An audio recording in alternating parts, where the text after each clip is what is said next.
hoy tenemos una presentación de la revista Principia y no podíamos tener mejor público. Y no digo nada más porque tanto Principia como ellos se presentan por sí solos. Gracias. Vale, gracias. Hola, hola, buenas tardes a todos. Yo soy Javi, soy uno de los fundadores de la revista Principia, que bueno, más que una revista, junto con Cris Escandón y Quique Rivera, que hoy pues, no han podido venir. Y bueno, yo voy a contar un poco qué es lo que hacemos, un poco qué es a qué nos dedicamos con la revista y el proyecto. Y bueno, voy a empezar con una pregunta que bueno, Einstein no le duda, si a palo seco, pues está claro que es una pregunta trampa, ¿no?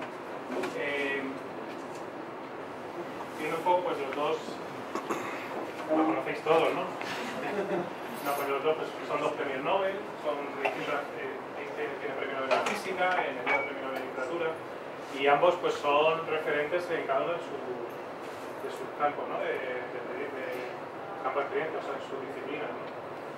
Y yo creo que a nadie se le escapa que los dos forman parte de lo que hoy podemos considerar cultura, ¿no? Quizá pues habrá gente que les sea más fácil llegar a la fórmula de la relatividad o no, o gente que más fácil pues conectar con los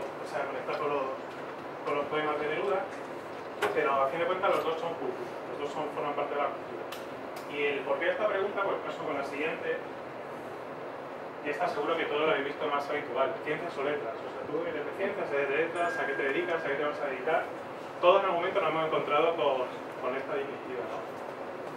Y bueno, yo creo que esto también es una pregunta trampa, porque realmente al final todos vivimos en un mundo en que todos son de ciencia, todos de letras, y no tienen por qué estar separados, ¿no? No hay una ley que diga, oye, no puedes ser de letras y de ciencias a la vez, porque si no, pues esa licencia que sobre una vez tú das la cuenta cuando vas a un bar, haz la cuenta que eres de letras, que eres de ciencias, ¿no? Pues a lo mejor si yo soy de ciencia y sé sumar, pues a lo mejor que tendría que saber, no tendría que poner los acentos, ¿no? O poner las comas como quisiera cuando hiciera un texto, y eso no es verdad, ¿no? Creo que al final pues todos sabemos, tenemos una base en ambos campos, ¿no? En ambas líneas. Entonces, ¿qué es lo que nosotros reivindicamos en principio?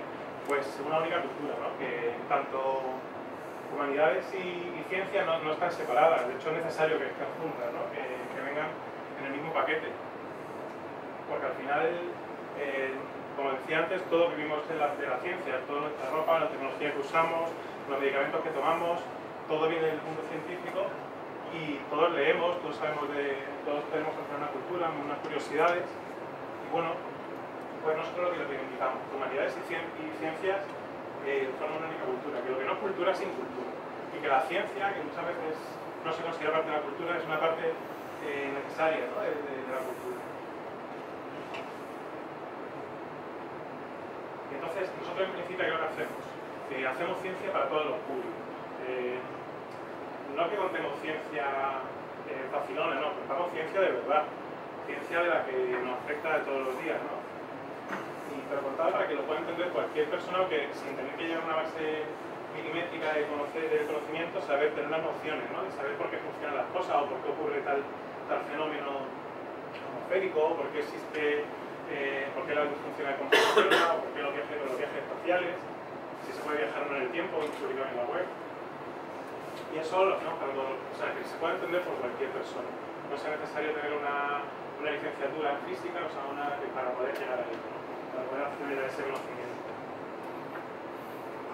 Entonces, como hacemos la ciencia para los públicos, lo hacemos también con mucho arte, porque nosotros reivindicamos que lo que son las artes también forman parte de esta cultura. Entonces, en nuestra revista es muy importante el factor artístico por medio de la ilustración, para dar soporte a todas las historias que contamos, que estén acompañadas por una ilustración muy nos interesa porque todo el mundo, cuando ves un texto, siempre te da la sensación de leer, ¿no? Pero si ves acompañado con una imagen que complementa y que te anima a leerlo, pues bueno, siempre es mucho mejor. Y yo creo que lo mejor para esto es enseñaros lo que es la revista, nuestro último número. La portada del episodio 3, del primer número que hemos sacado este año, de esta temporada. La línea de este año, la temática que hemos elegido para los números vamos de la oscuridad a la luz. Este número es el número correspondiente a la oscuridad.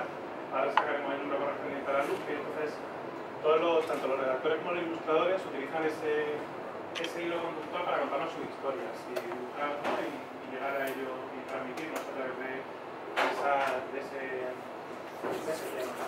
La portada que corresponde al artículo dice de la oscuridad, pues vemos cómo podría ser la vida en otro planeta, con diferentes, ¿sabes? Pues, de ilustradora, pues a través del artículo pues ha sido capaz de sintetizar pues esta forma, ¿no? de vida.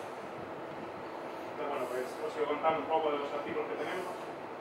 El mito de la ciencia lisérgica, que bueno, en este artículo nos cuenta el redactor sobre todos los mitos que hay alrededor del LSD, cómo se llegó a cuándo se sintetizó,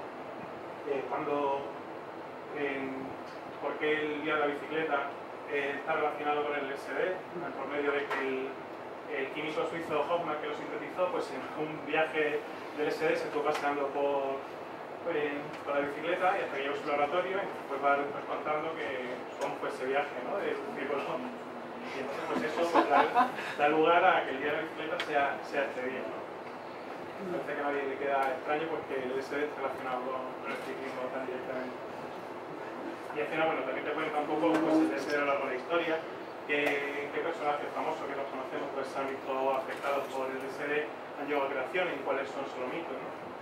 Y bueno, pues la ilustradora aquí, pues la verdad que bueno, yo creo que acierta bastante con el dibujo, ¿no? Con la ilustración para transmitirnos el viaje. Después en este otro artículo, de los 86, tratamos un poco al final el tema de la oscuridad y un poco sobre la experimentación que hubo en humanos en la época nazi. La verdad que un artículo muy sobrecogedor, pero muy bueno, y la ilustración yo creo que no le da la zaga porque nada más verla ya te transmite toda la intensidad que tiene el artículo. Bueno, pues un poco continuando con lo que tenemos, también pues hablando de la línea de la oscuridad, ¿no? Los caballeros oscuros, pues vemos cómo muchos de los superhéroes que tenemos en nuestro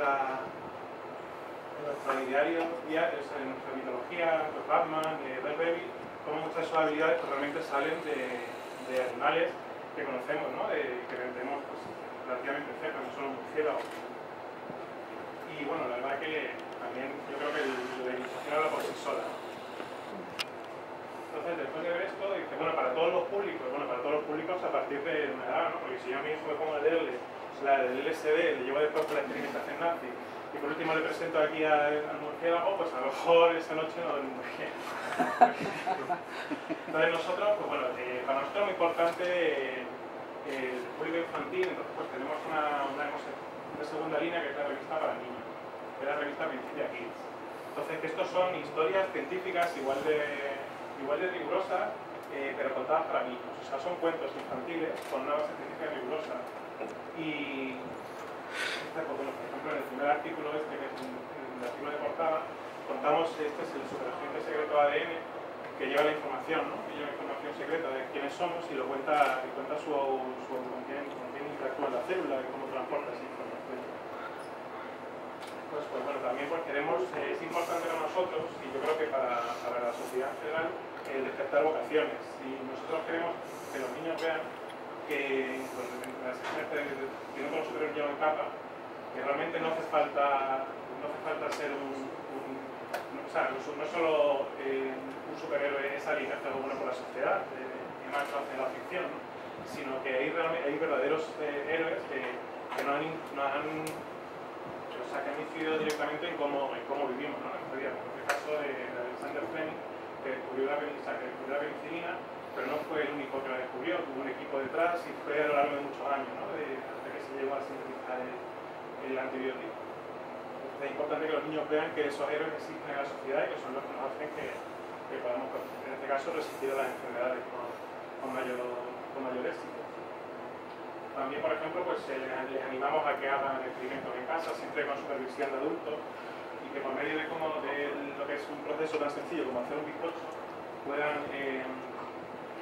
les introducimos lo que es el método científico, ¿no?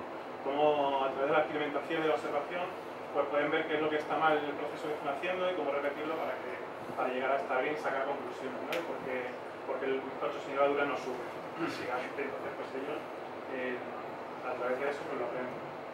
También es verdad que a lo mejor hay que tirar ingredientes la primera vez, pero bueno, no tiene un precio. pues también incluso pues esta es una poesía que por medio de una poesía que a los niños contamos cuál es la química del aire, qué elementos químicos existen en el aire, cuáles están en esta suspensión, ¿no?, que estamos respirando constantemente. Y bueno, pues también las ilustraciones, es verdad que son más, he visto que todo es más infantil, o sea, es más sencillo de entender para ellos así también. Y la verdad que la revista de niños tiene mucho éxito con los adultos, porque a mí la verdad es que me encanta. Yo creo que siempre que vamos a cambiar revistas, siempre he leído primero la de niños y después hemos pasado a la de adultos para antes de ir completándola.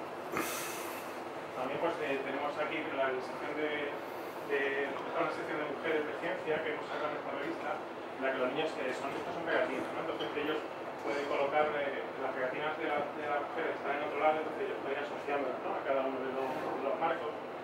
Para nosotros es importante el tema de las mujeres en la ciencia, porque al final pues, bueno, es una cuestión que no es una moda, es un derecho que ellas tienen que estar ahí. Y en muchos casos que no se les ha reconocido los éxitos y bueno, creo que es el momento de hacerlo. Entonces, ¿cómo es posible todo esto? Pues la verdad que con mucho esfuerzo, porque nosotros en la revista actualmente los primeros números tuvimos una pequeña aporte publicitario, salimos con un crowdfunding, nos ayudó muchísimo a que el proyecto se hiciera realidad, pero ya no funcionamos con publicidad. Entonces, pues bueno, vamos moviendo la revista con las ventas, generando suscriptores poco a poco y con mucho trabajo detrás de mucha gente, porque en cada revista monitoring hay aproximadamente 50 personas. Y al final, pues bueno, eso se traduce que eso es posible con sangre, sudor y lágrimas, ¿no? Es importante reconocer el trabajo de todo el equipo, porque al final, pues bueno, son muchas batallas juntos, son muchos artículos que vas escribiendo, que vas leyendo, que vas escribiendo para atrás, y bueno, al final los colaboradores son una gran familia, y bueno, prueba de ello es que incluso pues, le ofrece venirse a presentar la revista y sin ningún tipo de problema ni duda te dicen que sí enseguida, ¿no?, cuando das la oportunidad. La verdad es que eso para nosotros es muy importante y muy gratificante también. Y bueno, pues podéis ver más en la web, porque realmente el proyecto inicial sale en la web, publicamos todos los días, pero al final el pasar una revista en papel es un hecho de tener un elemento que se salga de internet, de esa inmediatez en la que vivimos hoy en día, y que tengas un momento de leer un artículo pues que para nosotros es un pequeño artículo de lujo. De hecho, si queréis ver las revistas, hemos traído un par de ellas para que las podáis pasar si queréis dar un vistazo. Y la verdad que el papel no está tan muerto como dicen, y es una cosa que aquí podemos demostrar. Y bueno, pues poco más. Muchas gracias a todos por venir a vernos. Ahora ya os dejo con Dani que va a continuar con su charla. Y bueno, si queréis alguna cosa, alguna pregunta, pues o ahora o hacemos después una pregunta, ¿no? Después hacemos. No, pues muchas gracias.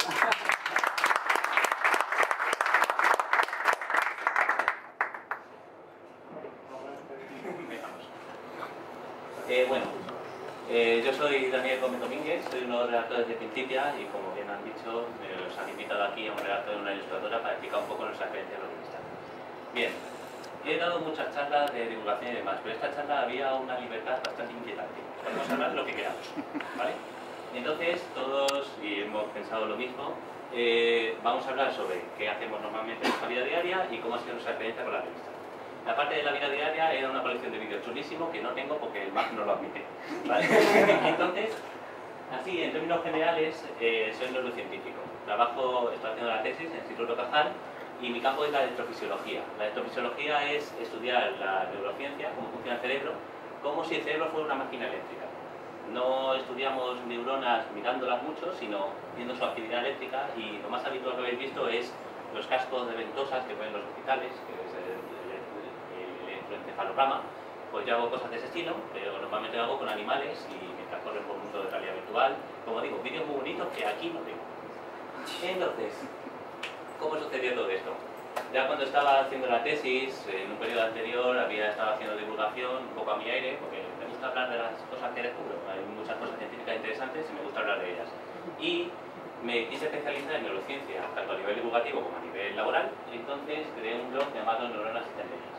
Es lema también, vale. Vale. Y el blog de Neuronas y Centellas tuvo bastante éxito, publicaba cuando me daba la gana, básicamente, es la gracia de tener el blog Y hubo un artículo que es el motivo de entrar en el tema de Principia, que es este, el de cuando los sueños se mezclan con la realidad, o el chico que venció a quien no debe ser nombrado. Esto es un caso clínico real de un paciente, el paciente se llama paciente S, siempre se pone el nombre anonimizado, y es un chaval de 11 años de Italia que de repente, un buen día, veía a Voldemort. ¿Bien? Es decir, veía a Voldemort y el Voldemort le perseguía. Y estaba todo el rato chinchándole y persiguiéndole. La familia primero pensó que sería un amigo imaginario, un enemigo imaginario, pero después de 24 horas el niño chillando de pánico porque estaba Voldemort persiguiéndole, deciden llevarlo al hospital. Y le hacen toda una batería de pruebas neurológicas y no ven nada. Entonces es como, ¿qué puede tener este chaval? Durante 3 días estuvieron haciéndole pruebas cada vez más complejas y esos 3 días estuvo luchando contra Voldemort cada día, a cada hora, a cada minuto. Luego, después de hacerle un escáner, descubrieron qué era exactamente lo que le pasaba. Tenía una infección en el cortine tegmentum, que es un área del cerebro que está en la base, y es el que manda un ritmo llamado ritmo teta que aparece cuando soñamos. De manera que este chaval tenía el cerebro soñando aunque estuviera despierto. Eso no se había visto nunca, por eso es un paper, por eso es un caso clínico que fue importante, porque no habían visto un caso así. Y lo que se vio es que, ¿qué pasa? Si el cerebro que está soñando está despierto, mezclas ambas cosas. Mezclas un sueño, mezclas la realidad, y en este caso era una pesadilla recurrente como tú. Aquí mola. Me imaginas cuando encontré el trabajo, ¿vale? Bueno, le gustaba mucha gente, pasó por Meneame y por todos estos sitios para conseguir visitas, y ahí contactó Enrique de Loyola y me dijo que si quería unirme a Principia con ellos porque le gustaba mi estilo de hablar y de narrar. Hay que decir una cosa, al principio no quise ir con ellos. ¿Por qué? Porque yo para la divulgación, la gente que me conoce son muy especialitos. Me gusta trabajar un poco a mi aire y me gusta que la divulgación sea para todos los públicos. Es una línea que dice, claro, viene la definición, pero no es tan complicado, es más complicado de lo que parece. Entonces yo quería una divulgación que fuera para todos los públicos y después de leerme la lista de estilo de Principia y ver cómo había, vi que me gustaba y quería probar con ellos. Entonces me uní como colaborador a Principia y un par de meses después escribí mi primer artículo. No lo ha dicho él, los artículos primero los escribes tú, si hay correcciones y demás las tienes con el editor, y luego va un ilustrador que hace una ilustración adaptada al artículo, de manera que realmente están fusionados. Y mi primer artículo que hice fue sobre magia. Es uno de los campos que también lo tengo, es decir, es la manera en la que me pagué la carrera, trabajando como mago. Y luego siempre tenía ganas de hacer un monográfico sobre cómo era el papel de la neurociencia en la magia y cómo estaban combinados. Y era de Magos y Ladrones, en el que hablaba sobre los principios de neurociencia y cómo habían usado por magos para dirigir la atención hacia sitios concretos y por ladrones para no dirigir la atención hacia sitios concretos, normalmente el niño. ¿Vale? Entonces es un artículo bastante divertido, y tienen ejemplos de trucos de magia, esto está en la web, lo podéis encontrar fácilmente. Y la ilustración es después separada, es una ilustración rara, pero bueno, como el artículo, es decir, me gustó el tema. El artículo tuvo su éxito y seguí trabajando con ellos. Me llamaron para colaborar para otro artículo más. Este artículo también tiene su historia. Yo voy a hablar un poquito de cómo funciona cada artículo. Este es el arte de memorizar Mirkaki. Este lo escribí mientras estaba en Japón. Estuve en Japón viviendo varios meses por trabajo y justo era el momento en el que me tocaba escribir un artículo, así que vi que a ver qué había sobre neurociencia en Japón y encontré un tema muy raro hablando con un amigo. Es un amigo que tengo que es taiwanés, es decir, no es japonés, habla chino. Sin embargo, fue un tema curioso porque íbamos en Tokio en el metro y me dice, no, tenemos que ir a tal parada. Digo, vale, pero busco la parada y digo, vale, queda una parada. Y dice, espérate, ¿eres capaz de leer eso con solamente lo que te digo? Digo, sí. Se pone, no, es que eso no se puede hacer en los idiomas. Claro, decidí investigar un poco sobre eso porque, digo, quizás el lenguaje tiene algún tipo de fenómeno diferente según neurocientíficamente seguramente cambia algo. Y encontré una cosa muy curiosa sobre los kanjis. Para que lo entendáis, si no sabéis japonés, curso rápido de japonés. El japonés tiene dos tipos de palabras, ¿veis? Lo vais a aprender hasta japonés. Tiene dos tipos de palabras, los silabarios, que son sílabas concretas, es decir, KN, RO, RA, RU. Entonces tú puedes combinarlas y hacer una palabra en japonés, ¿no? Por ejemplo, Daniel no hay L suelta, así que es imposible de hacer, entonces sea Danieru, porque tratan de un poco suavizarlo. Entonces puedes escribir Danieru con estos términos. Pero ¿qué pasa? Hay términos que son palabras completas con significado que son muy comunes. Y entonces tienen su propio símbolo especial que se escribe solo. Y esos son los kanji, que son esta parte de aquí, ahí esa... Bueno, ahí está el kanji de padre, de hermano mayor, de hermano pequeño, de familia, ¿vale? Los kanji son símbolos que expresan un significado concreto. Y normalmente cuando te ves un periódico, esto de que dicen que los japoneses tardan mucho rato en leer un periódico es porque esto hay miles de kanjis. Y si te encuentras con un kanji que no sabes, tienes que buscarte un diccionario, buscar. Y normalmente los periódicos están diseñados para que pueda leer alguien de más de 18 años, porque si no, tienes que estar un diccionario al lado, porque se... Esto lo escriben solamente cuando son palabras que no tienen este significado, o cuando lo escriben para niños pequeños, o para extranjeros, o para mí. Entonces, curiosamente, ¿qué pasa? Encontré varios casos clínicos de una cosa muy rara, la afasia. La afasia es un tipo, es un síntoma que se produce por diferentes cosas, a veces un daño cerebral en el cual la persona deja de poder hablar. Y deja de poder hablar, de poder escribir y de entender el vocabulario. Entonces pierde el sistema de lenguaje, ¿vale? O sea, guarnique, etc. La gracia de esto es que los japoneses, cuando tú haces una prueba con un occidental, deja de poder escribir el idioma y simplemente no se entera. Es como si hubiera borrado el español de su diccionario interno y tienes que enseñarle otra vez el lenguaje. ¿Qué pasa? Cuando le haces a un asiático, a un japonés, el silabario se rompe, pero los kanjis lo sigue teniendo. Puede comunicarse mediante kanjis. Y eso no lo puede hacer ningún occidental. Es raro. Lo que parece que era la comprobación de esto es que el área del lenguaje realmente se encarga de asociar símbolos con sonido. De manera que si yo veo escrito esto, sé que es ru. Y si veo que está escrito esto, sé que es ruro. ¿Okay? Sin embargo, los kanjis no tienen ningún significado de sonido. No te dan ninguna pista de cómo debe ser esa palabra escrita. No te dice cómo debe ser esto leído, el de padre o el de madre. Así que funcionan mediante memoria. Y se había visto que los amnésicos perdían los kanjis, pero no el silabario.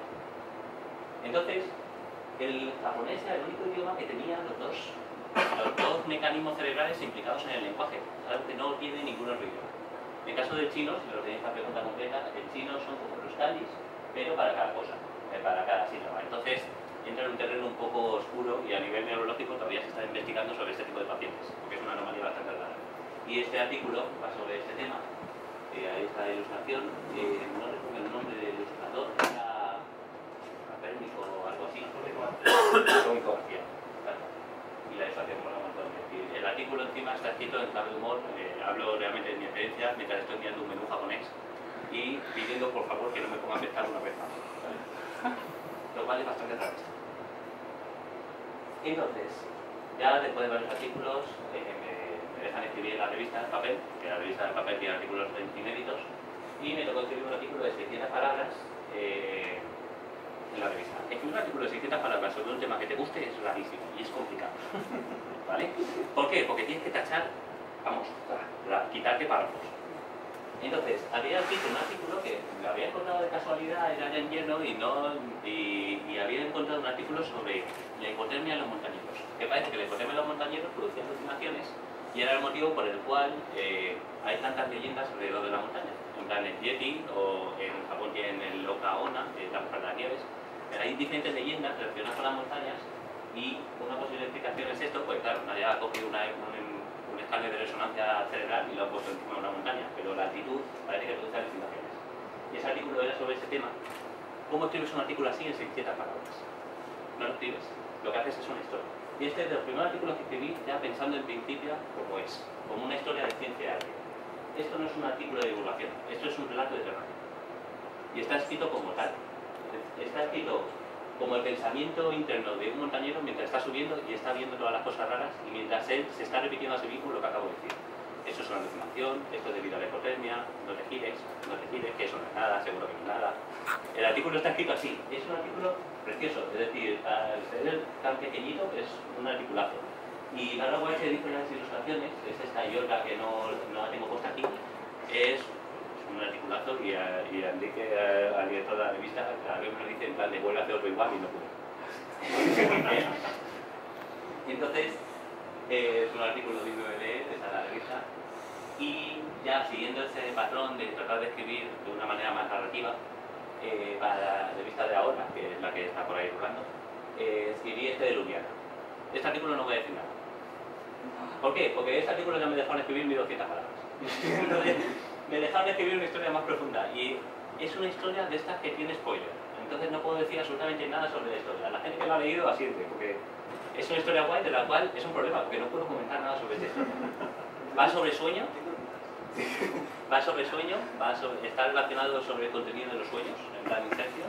Y solamente puedo decir, si os lo leéis, y es la pregunta que tendréis y la pregunta que me hace todo el mundo, está basado en estudios científicos, es decir, lo que se ve ahí ha sucedido en la realidad y es un estudio científico, como todos los artículos científicos, y eso es importante, que nadie lo dice nunca. Las referencias de la revista, yo siempre utilizo referencias de libros y demás para que me creáis, porque no creéis porque creerme. Y siempre están en la web, entonces podéis encontrar referencias de ese artículo allí. Y la ilustración es de José Parada, es bastante curiosa y es un articulazo también, pero al director le gusta más el otro. Entonces, ya tengo listo más para siempre.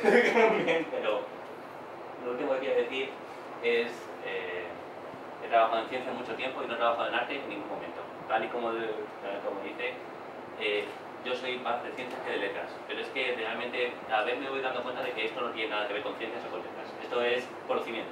¿Te gusta tener conocimientos o no? El hecho de que me pueda buscar la vida para descubrir cómo se habla en el japonés o cómo se traduce el contenido de los sueños, spoiler, a mí me parece forma parte del arte. Es decir, escribir sobre algo que es capaz de dilatar la pupila de una persona, eso es arte, aunque sea una escritura sobre ciencia. Y lo de Principia no es que cojan un dibujo para ponerlo mezclado como en un periódico, de que pones la foto para tener la noticia. Está bien mezclado, es decir, forma un. Cada artículo que se escribe es una mezcla de arte y ciencia bien montada. Y en ese caso es digno de leer porque es muy redondo. Y cada artículo se disfruta bastante. Y nada, a Principia, el Twitter mío, el Twitter de Principia, y nada, ya le toca así que.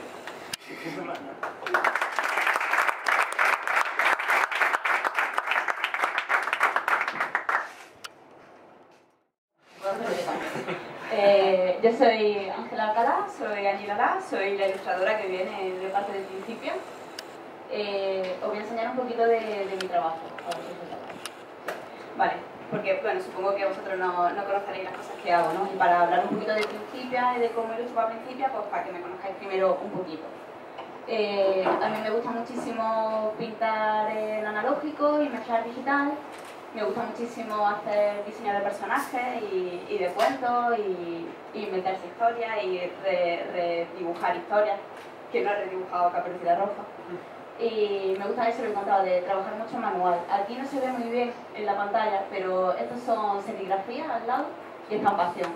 Porque ahora que estamos en un mundo tan digital, que todo se ve en pantalla, todo se hace en Photoshop, volver a algo hecho a mano, que tú tengas esa única copia y aunque haya otra copia, porque una estampación nunca va a salir igual, por la tinta, por lo que sea. Entonces para mí eso tiene un valor añadido y me encanta trabajar así. Os voy a hablar un poquito de cómo empecé yo en Principia. Yo empecé en Principia hace 1 año y 8 meses, fue en diciembre del año pasado, y fue en Sevilla en un workshop de ilustración.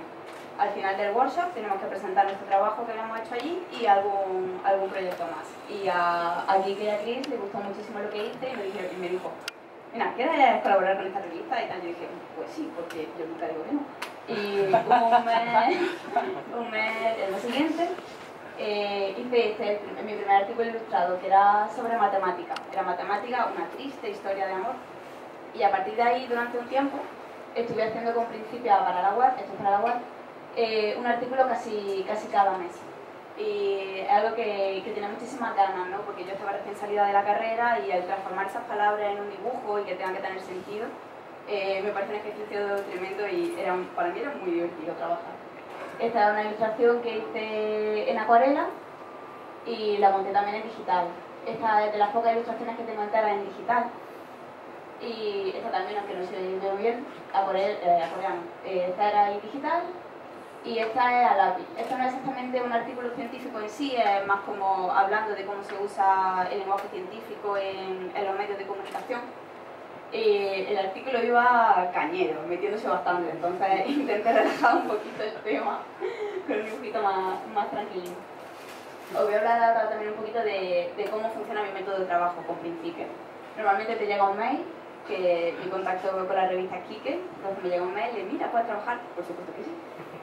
Me llega el artículo, me lo leo un par de veces y siempre que me lo estoy leyendo voy haciendo bocetitos al lado, porque aunque no vaya a ser el resultado final ese, siempre te ayuda a llegar a ese resultado final. Dices, uy, mira, esto no lo puedo usar entero, pero puede servir para un detallito para el artículo final.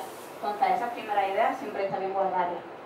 Luego, búsqueda de referentes, pues Pinterest, Tumblr, Behance, lo que sea, para ver pues, paletas de colores, qué hacen otros artistas, que me puede influenciar, que no. Y también, si no he entendido algo en el artículo, porque son temas súper científicos rolleros, pues meterme a buscar un poquito más el tema. Pero le pregunto aquí, oye, mira, ¿cómo es un ribosoma? ¿Cómo pinto esto? Y él ya me va explicando un poquito. Luego viene la parte del proceso a mano. Yo siempre empiezo el proceso a mano porque trabajo así, me gusta trabajar las cosas de forma analógica y normalmente es simplemente un lápiz y un papel, aunque como ya he visto pues también trabajo bastante la acuarela. Luego siempre he hecho una foto, escaneo y empiezo con la parte digital, aunque sea solo porque el dibujo está hecho y tenga que hacerle la foto, el retocar niveles o adaptarlo al formato, eso casi siempre tengo que hacerlo de forma digital. Os traigo un pequeño vídeo a base de capturas de pantalla súper cutre, que se ve un poquito cómo trabajo en Photoshop. Yo siempre trabajo en Photoshop y son pues, siendo muy ordenado, cada color va en una capa y pintar y con el pincel.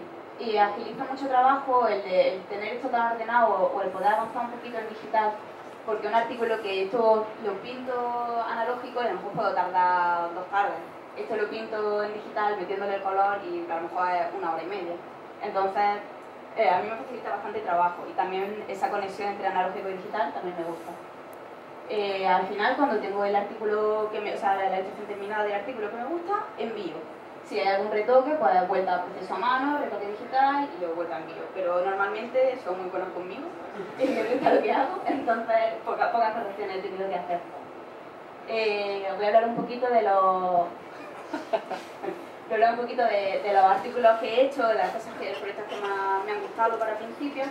Esto eran unas pegatinas para el primer número de Principia Kids y era de Darwin y su viaje en el Beagle.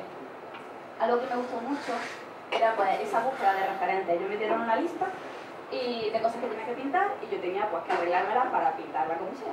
Entonces yo nunca había pintado una iguana y me salía como nunca la había pintado, ni en duda eso tampoco. Entonces pues me la arreglé para buscarlo, pues que encajaba con mi estilo, que un niño pudiese entenderlo, pues que encajase con la paleta de color, para traerlos todos juntos, que se entienda que Darwin es Darwin, sin la barba y sin que parezca mayor, ¿no? Pues esas cositas. Estas 6 ilustraciones forman parte de una especie de serie.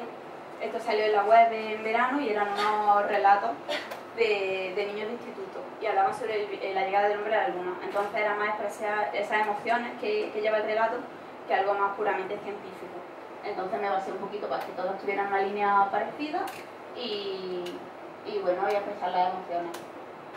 Este es el último, el que se ha visto en el vídeo, los colores cambian un poco. Y bueno, algo muy curioso de este artículo era que normalmente no me da mucho tiempo para hacerlo, a lo mejor 1 semana, 2 semanas, pero para este tenía 1 mes. Y justamente cuando tenía más tiempo no se me ocurría ninguna idea. Y estaba muy bloqueada, era, pues no quiero hacer lo típico de una carrera de espermatozoides. Iba sobre la concepción del espermatozoide en un testículo hasta la fecundación del óvulo. Y era, no quiero hacer una carrera, es que no. Y yo estaba desayunando en mi casa de la playa, ahí pues tira, en verano, y mi madre es muy fan del Bosco. Y había una representación muy grande del Jardín de las Delicias y dijo, pues sí, que el Jardín de las Delicias es más delicioso que un útero. Entonces pues me puse a pintar y simplifiqué mucho, hice un pequeño homenaje, que a mí también me gusta mucho el Bosco, y salió esto, que en la web lo podéis ver muchísimo mejor. Y bueno, por último hablaros de uno de los últimos proyectos que estoy desarrollando. Es un proyecto editorial, un poquito más largo que una revista, se llama She, y trata pues eso, sobre las grandes olvidadas de la ciencia que han sido las mujeres. Que yo personalmente, yo no soy científica, yo soy ilustradora, y aún así, o sea, yo no conocía nada de científica. Te conoces Jane Goodall porque a lo mejor salió en Los Simpsons, te conoces algo por el estilo, pero la cantidad de mujeres que hay que han influido en la ciencia y que no sabemos absolutamente nada o que la han pasado muy mal para poder simplemente hacer lo que ellas querían, a mí me pareció muy inspirador. y la verdad es que es un proyecto que estoy disfrutando un montón. Ya por último, pues hablar un poquito de mi amor hacia Principia, que me encanta ilustrar para ellos, lo digo mucho, pero es que así, y algo que me gusta mucho con ellos es que, como habéis podido ver, es muy ecléctico en cuanto a cosas que me tocan ilustrar. Lo mismo ilustro de genética, que ilustro sobre el estrés, que ilustro sobre geología, que ilustro sobre plantas. Entonces, esa cambio de tema tan rápido para mí sirve muchísimo para incentivar la creatividad y incentivar lo que yo puedo o no puedo pintar. Cambio muchísimo de estilo, entonces que cambie también de estilo de cosas que ilustro, o sea, de cosas de las que ilustro, me parece genial. Es algo que tengo que agradecer al principio. Y bueno, ya por eso tranquilito. Si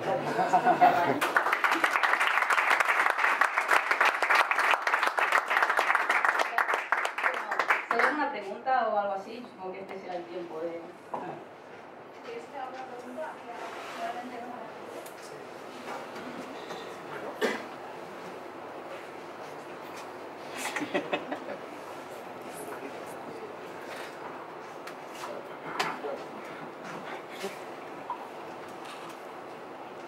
Hola, ahora que me han preguntado. Me gustaría haceros muchas preguntas.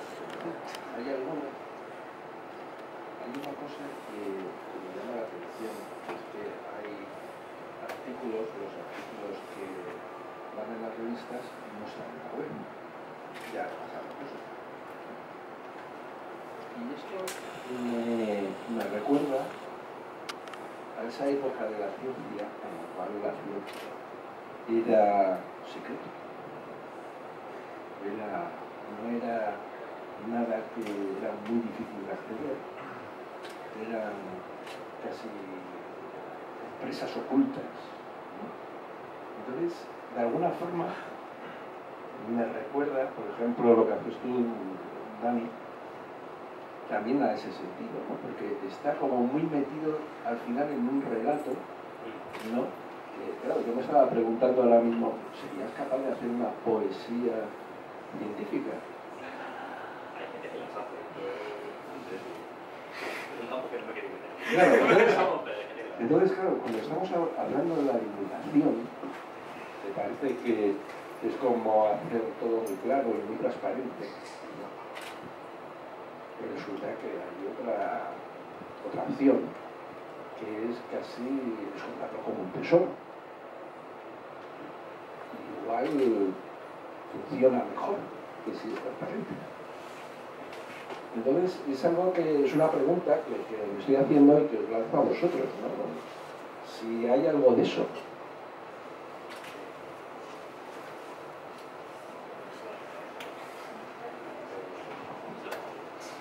A ver, entiendo lo que dice la pregunta. Es decir, yo por eso dije que soy un especialista en la divulgación. Para mí la divulgación no es la transparencia segura, porque la transparencia segura también es decirte el precio de todas las barras de pan que puedes encontrar en una panadería. Y no te estoy ocultando nada, yo lo estoy diciendo.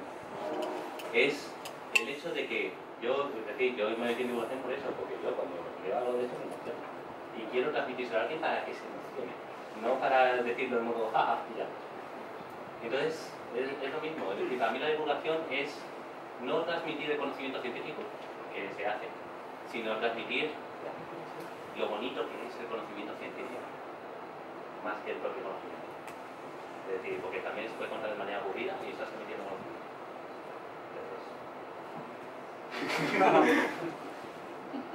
Bueno, yo creo que esa línea un poco más difícil, porque al final lo que tratas de transmitir siempre es la pasión de tu trabajo, ¿no? Yo como informático, pues la gente enseguida te venía a decir, soy informático, mira, me llama mi padre, me dice, pues no, y no me enciende. Poco puedo hacer ahí. Pero sí es verdad que detrás de ese móvil pues hay mucha tecnología y hay mucho tiempo invertido por gente que ha conseguido pequeños logros hasta llegar a él.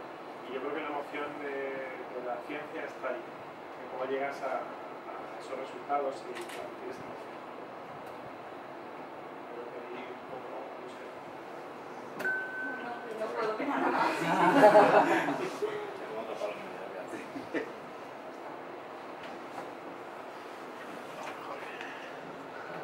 Es una pregunta muy fácil, sobre todo para Ángela y para Javi. ¿todas las ilustraciones son en analógico o digital? Me refiero, has contado que tú haces primero un proceso a lo mejor de hacerlo a cero, luego lo digitalizas. ¿Todas llevan este proceso? Todos los ilustradores también me refiero. Porque a la hora de ponerlas en la revista, a mí prácticamente todas, salvo contadas, me parece que están hechas a mano. Y me choca mucho decir, has hecho un dibujo a mano y cómo lo pegas en la revista y que quede tan chulo. Vale, pues bueno, depende un poquito de cada ilustrador, ¿no? Depende un poquito de cada ilustrador, ¿no?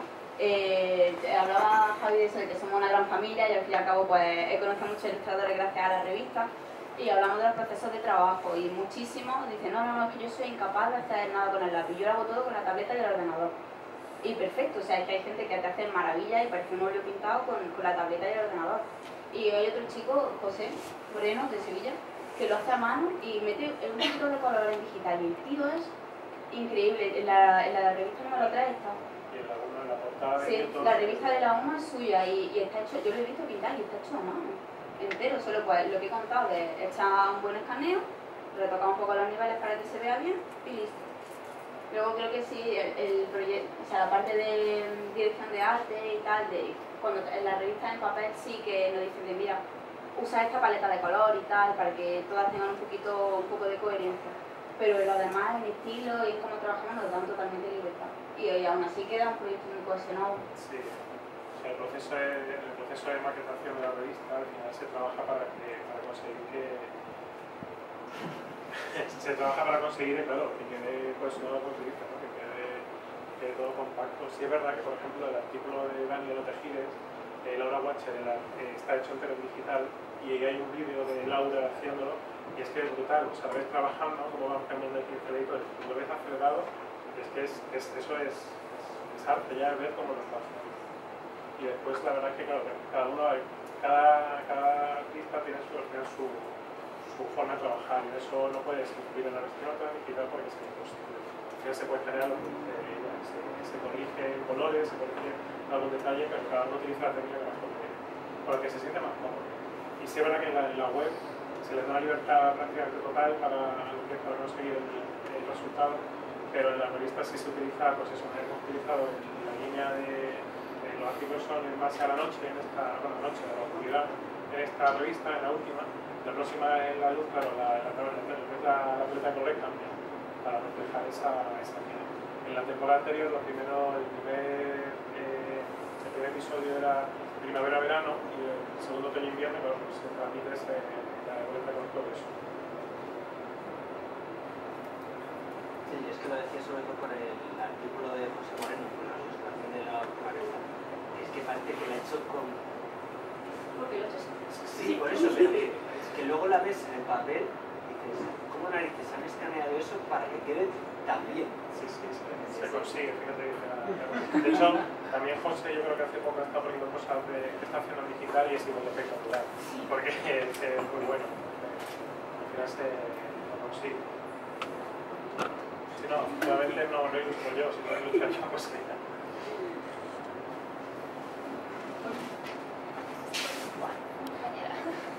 Hola. Solo una pregunta. En el proceso de creación de las ilustraciones has dicho, bueno, no he visto el proceso de... ¿Te pones en contacto con el autor del texto o solo con la revista en general? Solo con la revista. Muy pocas veces he hablado con el creador del texto. Pero normalmente siempre está Enrique de intermediario, de mira, porque yo no tengo nada que opinar sobre el texto, solo si yo no he entendido algo y tal, pues siempre está Quique para echarme una mano. ¿Y hay alguna indicación del autor del texto normalmente? O... No, por ahora no he tenido ninguna. Sí. No, a veces se me han dicho de a tal persona le gusta que esto lo ilustras tú o cosas así. Algunos autores ya van teniendo sus preferencias y nosotros vemos que para que funciona muy bien. Entonces, claro, eso lo aprovecha. Es un valor añadido al resultado. Sí, no, pero es curioso, ¿no? Porque cada uno en su cabeza se imagina una cosa cuando escribe, entonces que el ilustrador se lo haga instantáneo es como magia. De hecho, yo creo que había un artículo que fue, creo que era de Jorge, que la ilustración la hizo, no recuerdo quién era, Choque puede ser, que hizo el cierto que te la había clavado, la familia de las estrellas y todo. Entonces también eso ellos mismos se sorprenden con los resultados. Hola, ¿qué tal? Bueno, en primer lugar, muchas gracias por la charla, que está muy bien. Y bueno, una pregunta que iría más orientada a vuestros jefes, ¿no? ¿Cómo han hecho para que los 2.000 contentos pusieran vuestro trabajo? ¿Os pagan bien? ¿Os encanta? A mí no me sale. Nosotros, el proyecto ahora mismo, lo que sea es colaborativo y no, ¿sabes?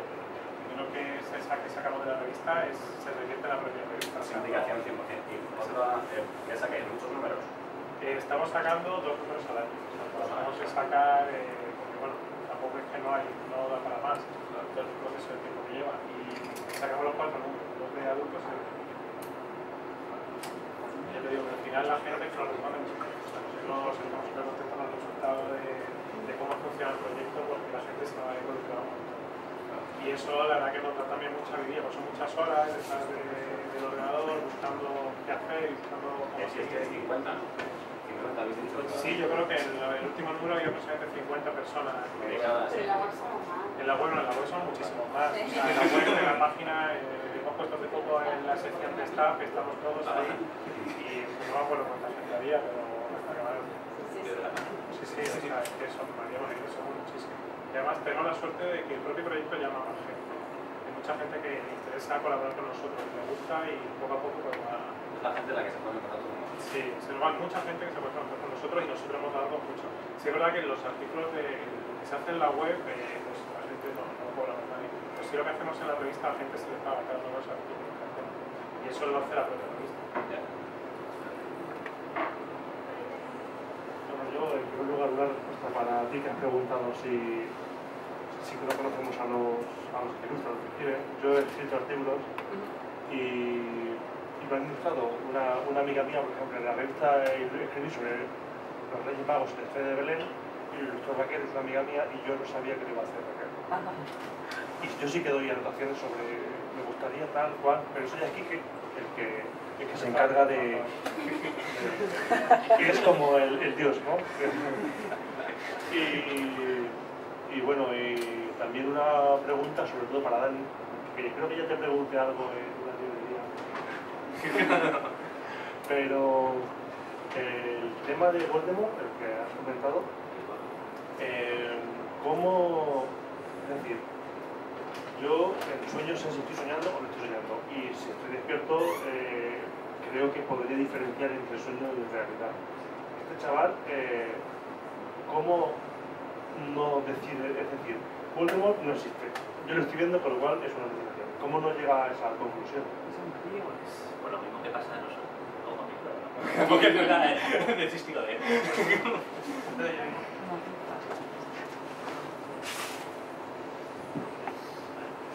Y es eso, pero realmente cuando estás dentro de un sueño, normalmente no eres consciente de que estás dentro de un sueño. Es decir, cuando eres consciente de que estás dentro de un sueño, tienes otro tipo de sueño llamado sueño lúcido. Eso en el cerebro tiene una actividad muy parecida cuando estás despierta que cuando estás dormido. Muy parecida, es muy difícil de distinguir. No la distinguimos, necesitas una cámara. Entonces, al parecer este chaval tenía alucinaciones oníricas, que es la manera de llamarlo, y una alucinación onírica funciona igual que las alucinaciones de esquizofrenia. Tú tienes una alucinación, alguien te puede decir que es una alucinación, pero la clave de esto es que lo sientes como real.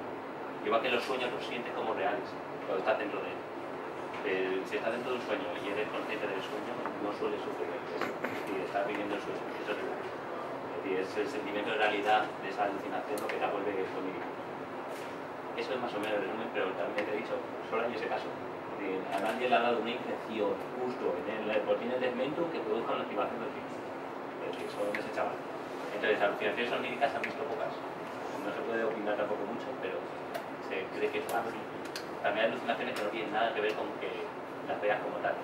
Si, por ejemplo, hay gente que tiene epilepsia de la corteza visual, que está aquí detrás, y pueden llegar a ver cosas complejas, en plan dato o verdad, pero la persona lo ve como proyectado encima. Es decir, la persona es capaz de distinguir que eso no es real. Eso es una alucinación. Y hay otro tipo de enfermedades que va por la vía neurológica, es que la persona no distingue la realidad de la alucinación, aunque se lo digas, aunque él lo sepa, aunque diga, no, esa voz en tu cabeza, es decir, que te metes en un que Perico nunca se lo han dicho. Esas voces en tu cabeza no son reales. Y la persona dice, pues ya, pero las oigo. Es decir, el que pueda negar la realidad, así que es teniendo como real. Y ahí sí que existe algún sistema neurológico que está separando.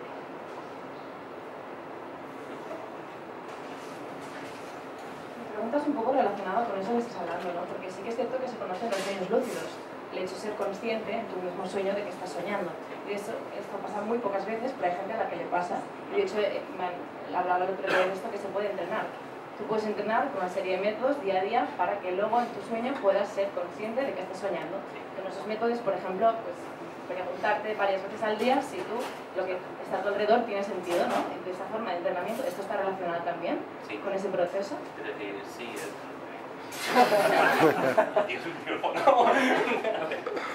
que sí, de hecho, tienes que leer el artículo de la última revista porque es exactamente eso. Para los que lo han leído, están con la cara porque es exactamente ese tema, el entrenamiento de los sueños lúcidos y cómo tenerlo. Y como tú dices, para entrenar, para tener sueños lúcidos, los sueños lúcidos a veces se utilizan como campo de investigación, para estudiar el contenido de los sueños, porque no sabemos realmente qué usa el cerebro como fuente de información para generar un sueño. Entonces, una persona que tiene sueños lúcidos puede jugar con el sueño dentro de él. Entonces, puedes ver a ver cuál es el nivel de sueño. Y para conseguir sueños lúcidos, pues alguno tiene el tutorial rápido, como tú dices, hace falta cuestionarse la realidad todo el rato y hay ciertas cosas que no puedes hacer dentro de un sueño y que puedes hacer como comprobaciones. Entre ellas son mirar el reloj y mirar la hora. Normalmente parece que los números cambian bastante a menudo. Mirar un espejo, parece que generar un reflejo en un espejo es de las cosas más complejas que puede hacer nuestro cerebro. Y cambiar la iluminación de una sala. Y eso va por la corteza visual. Nosotros ahora mismo la sala está oscura, pero vemos más o menos bien, y si enciende la luz y tienes ese momento inicial, pero lo ves más o menos bien, porque normalizas. Cuando estás en un sueño, no eres capaz de hacer eso, de manera que notarás como las luces están rojas. No puedes encender o apagar ni cambiar de iluminación de repente. Son pequeños detallitos que si te fijas en la realidad y dices, vale, enciendo las luz, así que no es un sueño. En el momento que en algún momento lo hagas dentro de un sueño, te despertarás. A ver, investigación sobre sueños lúcidos hay varias. Y esta controversia de cuánto de válido es, porque al fin y al cabo tú estás manipulando el sueño dentro de él. Por ejemplo, el artículo este trata sobre el tema de si un sueño puede entrar en la memoria del soñador. En el sentido de, y además hay estudios en el que cogen a la persona que le entregas para que tenga un sueño lúcido y curiosamente, no se sabe muy bien por qué, pero está estudiado, cuando tienes un sueño normalmente es alguien conocido. Normalmente, a ver, si hay casos de gente desconocida, pero suele aparecer mucha gente conocida. Cuando tienes un sueño lúcido desaparece la gente conocida. En el momento que eres consciente de que es lúcido, toda la gente es desconocida y nadie la sabe definir exactamente. Que probablemente sea una mezcla de rasgos de mucha gente. Y entonces hay estudios que son simplemente preguntarles, ¿cuántos son 2 más 2? Si te responde 4, le vas haciendo preguntas más complejas. Y vas a ver cuántos son las capacidades aritméticas de un personaje onírico dentro de tu sueño. Es decir, hay miles de estudios, tergiversados, pero es eso, es un campo curioso que exista, pero también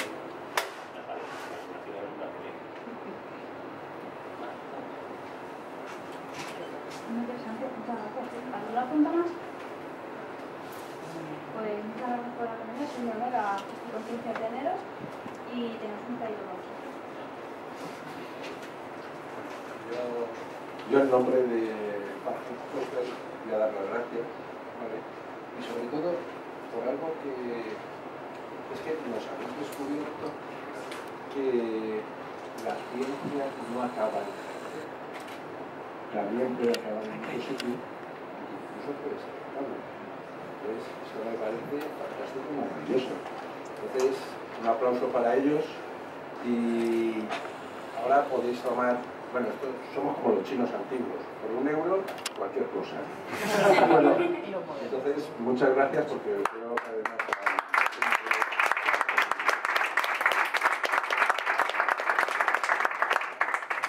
Yo quiero llamar a escena a una persona que estuvo aquí hace 2 semanas dando una...